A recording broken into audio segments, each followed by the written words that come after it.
Halo semuanya, selamat datang di podcast Beyond Border.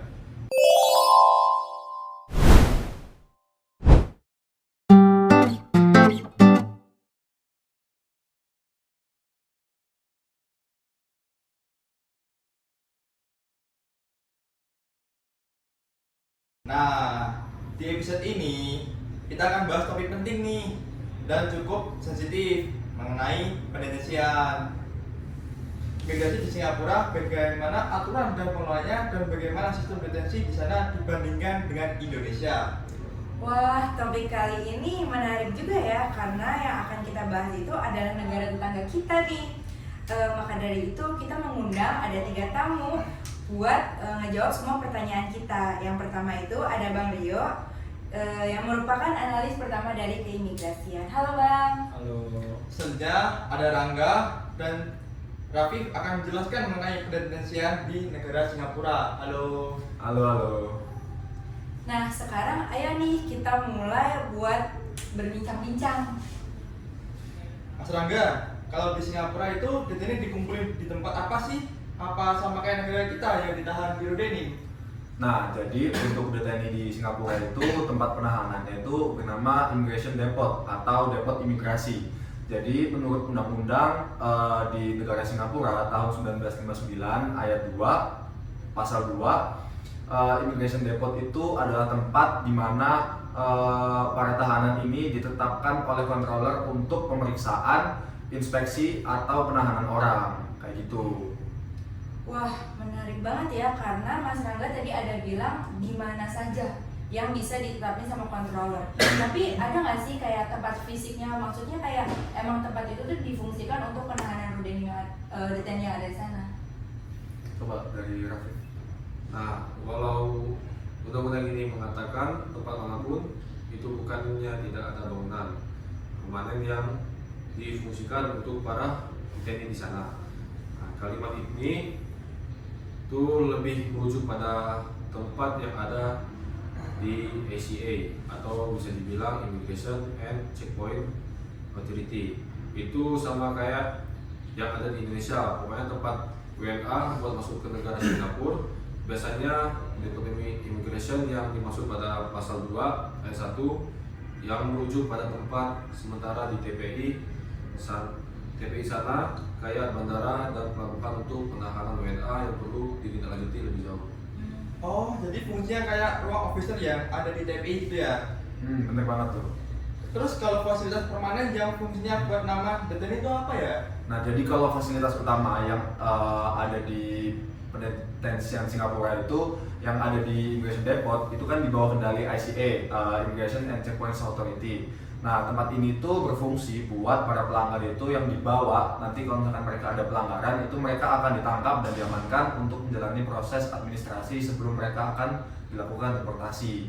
Nah, terus itu ada juga yang namanya wisma penahanan atau holding areas. Nah, terkadang itu para deteni, terutama mereka yang terkait dengan pelanggaran yang lebih serius atau masa penahanan yang lebih lama, itu mereka akan ditempatkan di fasilitas yang dioperasikan oleh otoritas terkait seperti lembaga kepolisian atau penjara. Namun mereka ini tetap akan berada di bawah pengawasan imigrasi. Nah, yang kita tahu itu kan penahanan orang asing selama berada di luar itu, khususnya di negara Singapura itu, sistem dari negara Singapura itu cukup cepat lah. Jadi mereka nggak bisa tuh menahan lama-lama.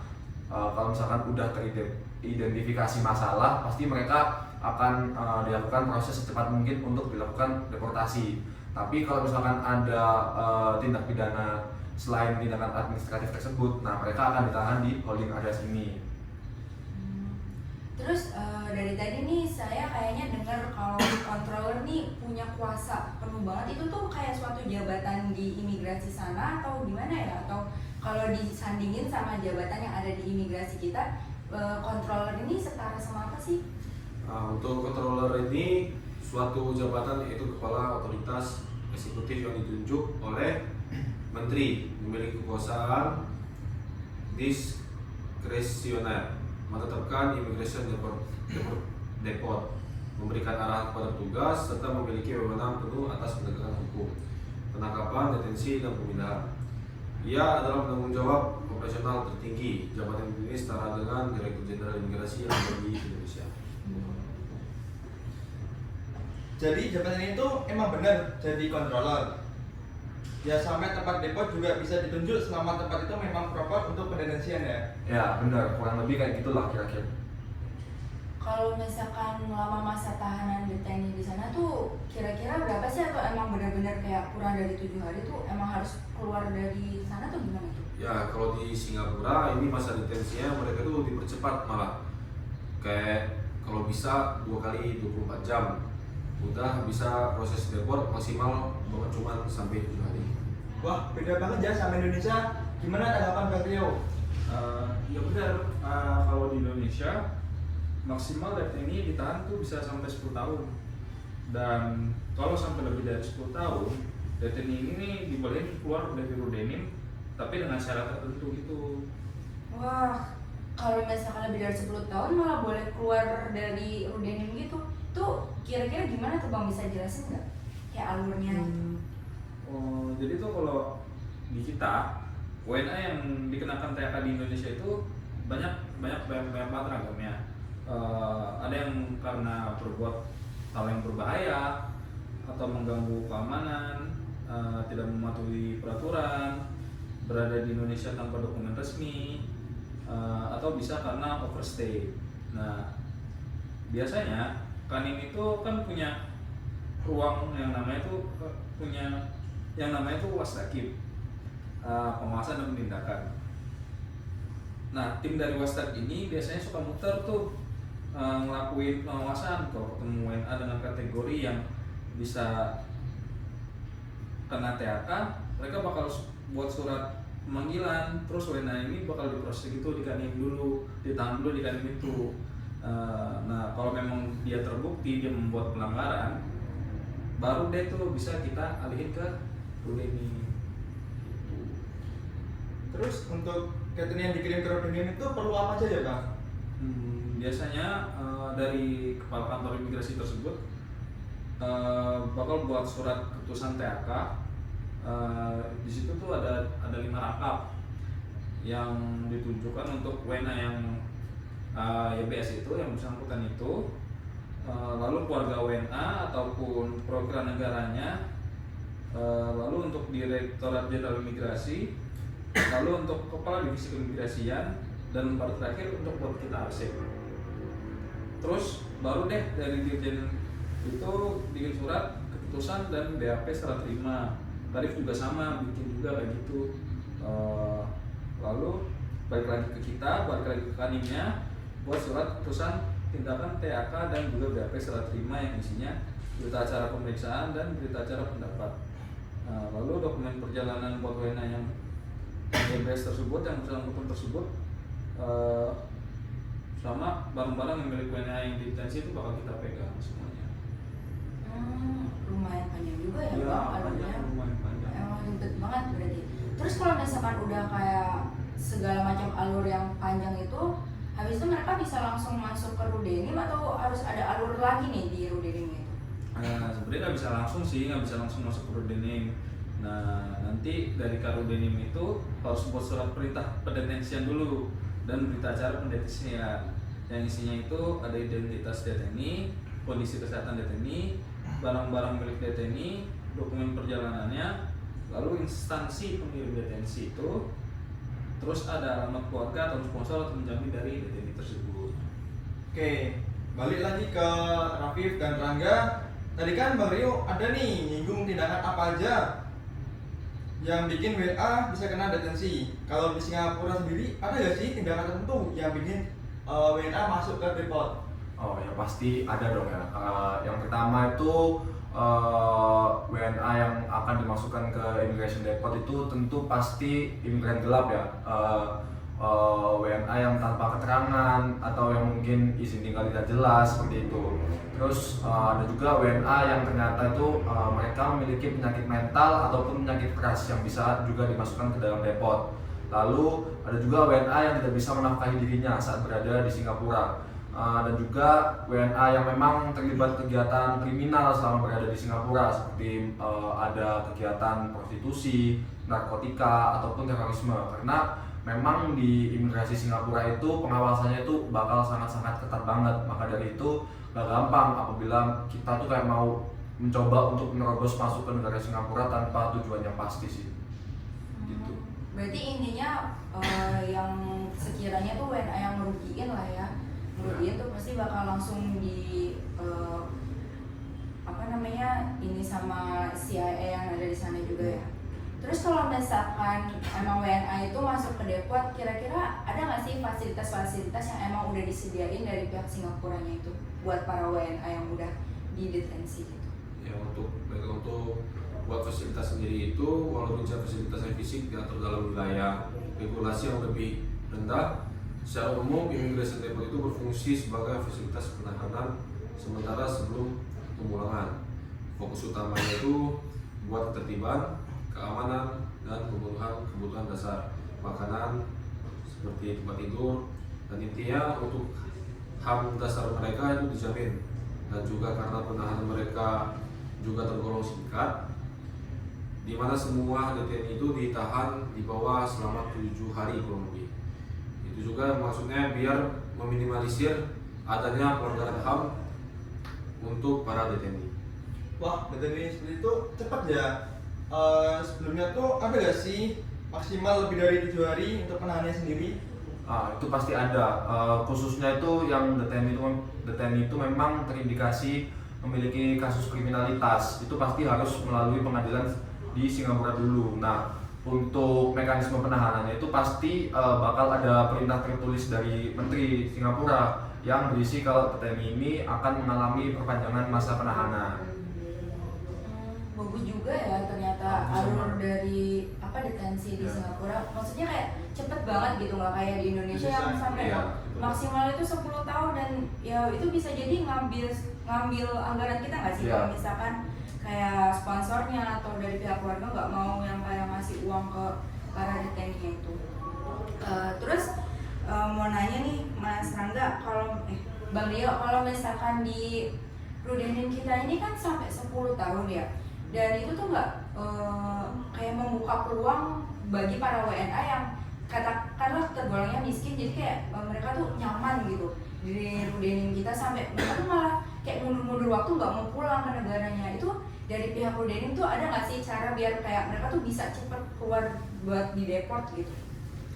Ada dong, maksudnya itu kebanyakan sebenarnya yang WNA yang datang ke kita ini, ke Indonesia ini sebenarnya tergolong yang kurang mampu gitu. Nah, kalau mereka masuk ke Rudenim kan biaya makan mereka itu pasti kan kita yang harus menanggung kan, negara kita harus menanggung. Nah, semisal apalagi penanggung jawabnya itu dari Rudenim itu nggak ada. Biasanya mereka jadi nyaman gitu di Rudenim, jadi kayak ya udah mereka habis waktu 10 tahunnya aja buat sampai benar-benar 10 tahun, baru mereka boleh keluar dari Rudenim itu. Terus jadi kita ini ngakalinnya dengan cara reshuffle, biar mereka yang punya niat lama-lama di Rudenim itu nggak jadi. Pasti bakal ada rasa takut kalau mereka kelempar ke Rudenim yang pelosok jauh dari bandara, otomatis peluang mereka balik ke negara mereka itu lebih mahal. Wah, seperti itu ya. Bagus sekali tuh, biar mereka nggak betah juga di Rudenim. Kalau dilempar-lempar kan mau nggak mau pensiun ulang, apalagi fasilitas setiap Rudenim kan pasti beda-beda itu. Iya bener banget tuh. Emang harusnya digituin nggak sih WNA yang udah didetensi di Indonesia ini, kayak pasti ngabisin banyak banget anggaran, apalagi kayak di Rudenim Jakarta, Rudenim Kupang, itu mereka tuh banyak banget isinya, dan yang kayak udah mau nyentuh 10 tahun tuh emang sebanyak itu ya. Iya. Pasti banyak banget tuh anggaran yang seharusnya bisa dilimpahkan kemana, malah jadinya ke orang asing, bukan ke warga kita sendiri gitu kan. Wah, catur gak kerasa banget ya, ternyata pembahasan ini tuh seru banget, kayak bisa ngebandingin gimana perdetensian di Singapura sama iya bener banget. Terus kayak kalau misalkan saya bisa simpulin tuh, intinya kalau di Singapura ini pasti perdetensiannya itu emang secepat itu. Kalau yang dibilang sama Mas Rangga sama Mas Rafif itu, kalau misalkan bisa mereka tuh mau langsung dikeluarin aja gitu. Iya. biar yang namanya anggaran mereka juga ya udah diminimalisir mungkin, seminimalisir mungkin. Kayaknya Indonesia bisa nggak sih kayak mengadopsi? Bisa itu pasti, tapi ya butuh waktu yang sangat lama gitu. Ya apalagi kan kita juga nggak meratifikasi ini kan, Iya, peraturan mengenai pengungsi ini. Tapi kalau menurut aku sih untuk Indonesia sistemnya bisa seperti Singapura itu ya mungkin bisa, tapi memang harus ada regulasi yang diubah. Karena memang sistem yang dilaksanakan di Singapura dengan sistem yang dilaksanakan di Indonesia itu memang sangat jauh berbeda keadaannya, di mana Indonesia ini masih mengadakan sistem seperti selective policy dan juga data-data yang memang ditahan di Indonesia ini memang tidak bisa dipulangkan secara paksa, dan mereka pun untuk pulang itu mereka harus sponsor mandiri kan. Jadi kalau memang misalkan ada DTNI yang ditahan lebih dari 10 tahun itu ya walaupun memang dalam aturannya memang 10 tahun mereka harus dideportasi, tapi kalau misalkan mereka memang tidak ada biaya, ya apa boleh buat, kita juga tidak bisa memulangkan mereka kan. Ya otomatis dengan peraturan yang baru dari Imigrasi Indonesia itu ya Rudenim menetapkan peraturan untuk orang WNA yang tinggal selama 10 tahun di Rudenim itu nantinya akan ditempatkan di luar dengan syarat tertentu. Jadi ya memang beda sih, Indonesia ini masih mengutamakan kemanusiaan, sedangkan kalau menurut saya di Singapura ini ya lebih mengutamakan kepada penegakan hukumnya, ya dimana memang seluruh pelanggaran-pelanggaran yang terjadi di negara Singapura itu pasti akan ditindak secara tegas, singkat dan cepat dan tepat. Menurut saya itu kayak gitu sih.